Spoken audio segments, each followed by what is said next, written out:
तो पिछले एपिसोड में सिंगजुन सुवान को बॉडी टेक्निक के बारे में प्रैक्टिस करा रहा था, जहां पर सुवान उससे कहती है कि आपकी स्पीड तो बहुत ही ज्यादा है। तब इस पर सिंगजुन उससे कहता है कि प्रैक्टिस करने का असली मतलब होता है हेवन और अर्थ के रिदम को फील करना, लेकिन इस कल्टीवेशन मेथड के मदद से तुम केवल इसी लेवल तक पहुंच सकती हो, और इसीलिए जब तुम इससे आगे जाने के लिए और भी ज्यादा मेहनत करने लगोगी तब उसके बाद भी तुम्हें खुद को शांत और रिस्पॉन्सिव रखना होगा। इसके बाद वो उससे कहता है कि केवल यही एक तरीका है जिसके मदद से तुम एक्सीलेंस के सबसे हाई लेवल तक पहुंच पाओगी। वहीं दूसरी तरफ हम देखते हैं कि सिंगजुन को ऐसा करते हुए देख यिलिंग थोड़ी सी हैरान हो गई होती है और कहती है कि मैं तो खुद यिन यांग रिल्म में पहुंच गई हूँ, लेकिन उसके बाद भी मैं उसके मूवमेंट को नहीं देख पा रही हूँ, और इसीलिए उसके मन में सवाल आने लगता है कि आखिर वो है कौन। तभी इसी बीच सिंगजुन और सुवान दोनों भी नीचे आ जाते हैं, जहाँ पर सुवान सिंगजुन से कहती है कि अभी आप किसी चीज के बारे में बहुत ही गहरे तरीके से बात कर रहे थे, लेकिन मैं प्रॉमिस करती हूँ कि मैं आपके हर एक बात को पूरी तरह से याद रखूंगी और आपको इसके बारे में निराश नहीं होने दूंगी। तब इस पर सिंगजुन उससे कहता है कि यह तो बहुत ही अच्छी बात है, और अगर ऐसा है तो तुम अपने प्रैक्टिस को जारी रखना। इसके बाद यिलिंग सिंगजुन को मेडिसिन देने के लिए लाती है, लेकिन तभी इसी वक्त यहाँ पर चेन फेंग भी आ गया था, जिसे यहाँ पर देख यिलिंग और उसकी सिस्टर दोनों काफी परेशान हो जाते हैं और उससे पूछते हैं कि तुम यहाँ पर क्या कर रहे हो। जिस पर चेन फेंग कहता है कि मैं तो यी फैमिली का मास्टर हूँ, और यहाँ पर पहले यी फैमिली का स्ट्रॉन्ग होल्ड ग्राउंड हुआ करता था, और इसके बाद वो उसे धमकी देते हुए पूछता है कि मैं यहाँ पर क्यों नहीं आ सकता। इसी के साथ वो यिलिंग से कहने लगता है कि मैंने अभी जो सुना वह तो पूरी तरह से सही है, और तुमने तो यहाँ पर एक आउटसाइडर को छुपाया हुआ है। लेकिन इसके ऐसे बात को सुनकर सुवान उसका विरोध करने लगती है और फिर उससे कहती है कि सिंगजुन मेरा फ्रेंड है। तब इस पर चेनफेंग उससे कहता है कि अगर वह तुम्हारा दोस्त है तो मेरे कहे हुए बातों के ऊपर ध्यान मत देना। लेकिन इसी के साथ वो इनसे कहता है कि अगर मुझे इसके बारे में पता चला कि तुम दोनों के बीच में कोई कनेक्शन चल रहा है, तब उसके बाद जो तुम्हारे साथ होगा तुम उसके लिए मुझे ब्लेम मत करना, क्योंकि मैं उस कंडीशन में अपने घर को पूरी तरह से साफ कर दूंगा। तब इस बात को सुनकर यिलिंग उससे कहती है कि अगर तुम यी फैमिली के मास्टर भी हो तो क्या हुआ, लेकिन अभी भी कुछ ऐसी बातें हैं जिनके बारे में तुमने बात नहीं किया। लेकिन अब इसके ऐसे बात को सुनते ही चेन फेंग इसके ऊपर गुस्सा हो गया था और फिर यिलिंग से कहता है कि मेरे सामने इस तरीके से बात करने की तुम्हारी हिम्मत कैसे हो गई। लेकिन अभी भी हम देखते हैं कि यिलिंग को उससे कोई भी डर नहीं लग रहा था, और इसके बाद वो उससे कहती है कि आखिर तुम खुद को समझते क्या हो, और इसके अलावा तुम्हें क्या लगता है कि मुझे किस बात से डरना चाहिए। अब इसके ऐसे हिम्मत को देख चेन फेंग इसके ऊपर हाथ उठाने के लिए रेडी हो जाता है, लेकिन वो चाह कर भी ऐसा नहीं कर पाता। और इसके बाद वह यिलिंग से कहता है कि मेरे बड़े भाई की बेटी तो सच में काफी ग्रेट है, और फिर उससे कहता है कि तुम अपना ख्याल रखना। और अब इतनी बात कहने के बाद वो यहाँ से चला जाता है। तभी अचानक से हम देखते हैं कि यिलिंग को कुछ होने लगा था और इसके वजह से वो यहाँ पर बेहोश होने वाली होती है, लेकिन फिर भी यिलिंग को इसमें कुछ नहीं हुआ था, और इसके बाद वो उदास होकर यहाँ से चली जाती है। लेकिन अब इन सभी बातों के वजह से सिंगजुन को इनके बारे में चिंता होने लगी थी, और फिर सोचने लगता है कि आखिर यहाँ पर क्या हो रहा है। जिसके बाद हम देखते हैं कि यिलिंग भी इस समय काफी उदास हो गई होती है, और फिर सिंगजुन से बताती है कि जब मेरे फादर की मौत हो गई थी तब से उसने खुद को यी फैमिली का मास्टर अनाउंस कर दिया, जबकि असल में वो कल्टीवेशन के मामले में उतना ज्यादा टैलेंटेड नहीं था, और इसी वजह से वो निर्वाणा रिल्म में भी नहीं पहुंच पाया।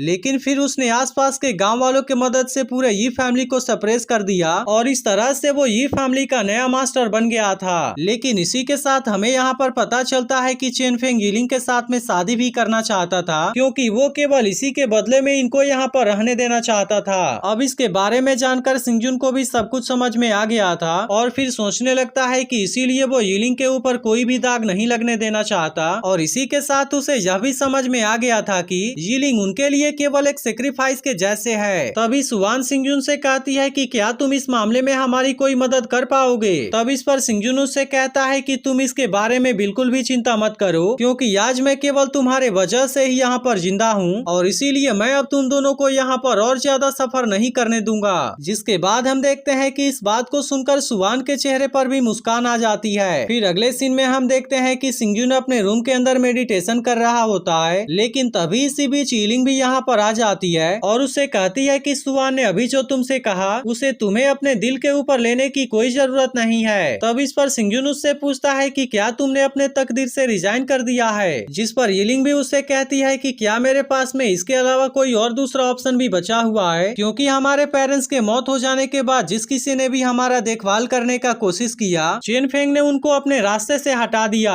इसी के साथ वो सिंगजुन से बताती है कि मैं जब बहुत ज्यादा छोटी थी तब मैं सोचा करती थी कि मैं बड़ी होकर उस आदमी के साथ में रहना चाहती हूँ जो कि स्पेस वॉइड से होकर यहाँ पर आया हो और वो सारे परेशानियों से निकलने में मेरी मदद करे। लेकिन इसके बाद वो कहती है कि अब ऐसा लगता है कि यह सब केवल मेरा एक इमेजिनेशन था और इसीलिए मैं अब इसके बारे में धीरे धीरे भूलती जा रही हूँ। लेकिन अब इसके इस बात को सुनते ही सिंगजुन इसके पास में आता है और फिर उससे कहता है कि हम जिस चीज के बारे में हर समय सोचते रहते हैं वो आने वाले समय में किसी न किसी दिन पॉसिबल जरूर हो जाता है। अब इसके ऐसे बातों को सुनकर यिलिंग थोड़ी सी हैरान हो गई थी और फिर कहती है लेकिन सिंगजुन तो केवल मेरा एक पेशेंट है। इसके बाद अगले सीन में हम देखते हैं कि सुवान अपनी सिस्टर यिलिंग के साथ में कहीं पर जा रही होती है और इसीलिए उसने इसके बारे में सिंगजुन के लिए यहाँ पर एक लेटर छोड़ दिया था जिसमें उसने लिखा था कि दूसरों के भरोसे रहने से अच्छा है कि हम अपने भरोसे रहें और इसीलिए मैं जियू सियाओ एकेडमी के अंदर एडमिशन कराने के लिए जा रही हूँ जिसके लिए मैंने पिछले 17 सालों से तैयारी किया है। अब इस लेटर के मदद से सिंगजुन को पता चलता है कि सुवान अपनी सिस्टर के साथ में जियू सियो सिटी के लिए निकल चुकी है। तब इसके बारे में जानकर सिंगजुन कहता है कि यिलिंग बहुत ही ज्यादा सॉफ्ट दिखाई देती है लेकिन इसी के साथ असल में वो बहुत ज्यादा बहादुर भी है। जिसके बाद हम देखते हैं कि सिंगजुन अपने इंजरी के बारे में सोचने लगा था और फिर कहता है कि मेरी बॉडी अब तो लगभग पूरी तरह से हील हो गई है लेकिन मेरी बॉडी के गहरे वाले हिस्से के अंदर एंडलेस स्नो के कोल्ड पावर अभी भी मौजूद हैं और इसके अलावा मेरे सोल के ऊपर जो इंजरी है अभी भी उनकी कंडीशन बहुत ही ज्यादा सीरियस है। लेकिन तभी सिंगजुन कहता है मैंने सुना था कि जियू सियो सिटी के अंदर जोंगजावा स्टेट का एक सिटी है और इसीलिए हो सकता है कि मुझे अपने सोल वाले इंजरी को हील करने के लिए वहाँ पर कोई सोल्यूशन मिल जाए। अब इसी के बारे में सोचकर सिंगजुन वहाँ के लिए निकल गया था लेकिन तभी उसे पता चलता है कि सिटी का केवल बाहरी हिस्सा ही ट्रू स्पिरिट कॉन्टिनेंट के एंशिएंट सिटी से कई गुना बेहतर है। इसीलिए सिंगजुन भी कहता है कि यह जगह तो सच में फेरी पैलेस का सबसे पुराना सिटी होने के काबिल है। लेकिन इसके अलावा उसे यह भी पता चलता है कि यह सिटी तो उससे भी ज्यादा बड़ा है जिसके बारे में उसने इमेजिन किया था। इसके बाद अगले सीन में हम एक ऑक्शन हाउस का सीन देखते हैं जहाँ पर यिन यांग मेडिसिन के लिए अभी भी एक ऑफर बचा हुआ था और इसीलिए बहुत सारे लोग इसे पाने के लिए इसके ऊपर अपना अपना बिडिंग लगा रहे थे क्योंकि असल में यह मेडिसिन निर्वाणा डीमन रेस के एसेंस ब्लड से बना हुआ था जिसे लेने के बाद हेवनली स्पिरिट रिल्म का कल्टीवेटर सीधे यिन यांग रिल्म में ब्रेक थ्रू कर जाएगा।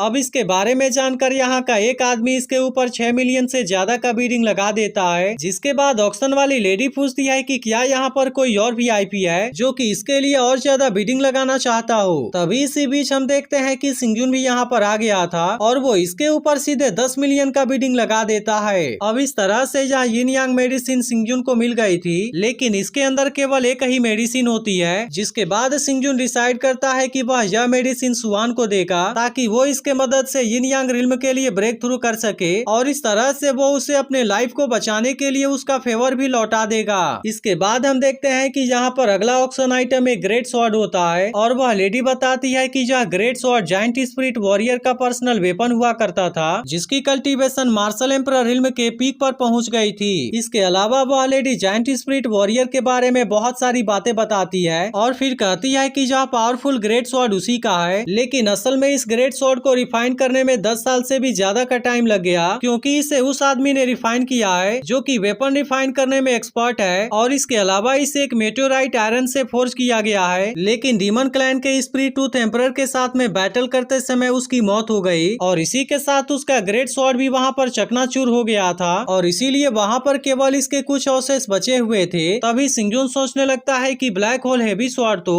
वेंटियान आर्मर के साथ में इंटीग्रेट हो गया है और इसीलिए अब मेरे पास केवल एक सुटेबल वेपन की कमी है। जिसके बाद हम देखते हैं कि वह लेडीज की शुरुआती कीमत 100 मिलियन रखती है और इसीलिए हर बिडिंग के अंदर इसकी कीमत कम से कम 100 मिलियन बढ़ानी होगी। अब इसके बारे में सुनते ही सभी लोग इसी ऑक्शन के बारे में बात करने लगे थे और इसी के साथ हम देखते हैं कि सभी को लग रहा था कि इसे कोई भी नहीं खरीदेगा और पिछली बार भी यह ऑक्शन इसी आइटम के ऊपर खत्म हुआ था। लेकिन असल में पिछली बार इसकी कीमत 1 बिलियन स्पिरिट स्टोन रखी गई थी जिसके वजह से इस बार इसकी कीमत बहुत ही ज्यादा कम होती है। अब इसी वजह से इसके बारे में बहुत सारे लोग तरह तरह की बातें करने लगे थे क्योंकि इनके हिसाब से यहाँ पर ऐसे बहुत ही कम प्रैक्टिशनर हैं जो कि इसे रिफाइन करने में कामयाब हो पाएंगे। वहीं अब लेडी को लगने लगा था कि इस ग्रेट स्वॉर्ड के अंदर कोई भी इंटरेस्टेड नहीं है जिसके वजह से अब वह इस ऑफर को बंद करने वाली थी, लेकिन तभी इसी वक्त सिंगजुन इसे 110 मिलियन में खरीद लेता है। अब इसके बारे में सुनते ही यहाँ पर आए हुए सभी लोग पूरी तरह से हैरान हो गए थे और इसी के साथ वे कहने लगते हैं कि यह आदमी सच में बहुत ही ज्यादा अमीर होगा। जिसके बाद हम देखते हैं कि सिंगजुन इस ग्रेट स्वॉर्ड के पास में आ जाता है, लेकिन इसी के साथ वो कहता है कि मेरे पास में तो इसे रिफाइन करने का उतना ज्यादा स्किल नहीं है और इसीलिए मैं इसे केवल कटिंग और पॉलिशिंग ही कर पाऊंगा, लेकिन इसके बाद भी मैं उम्मीद करता हूँ कि मैं इसे एक बहुत ही पावरफुल वेपन में बदल पाऊंगा। जिसके बाद एपिसोड यहीं पर एंड हो जाता है। लेकिन अगर आपने इसके पिछले एपिसोड को मिस कर दिया हो तो लेफ्ट वाली वीडियो जरूर देख लेना और अगर एक्सप्लेनेशन अच्छी लगी हो तो वीडियो को लाइक भी जरूर कर देना।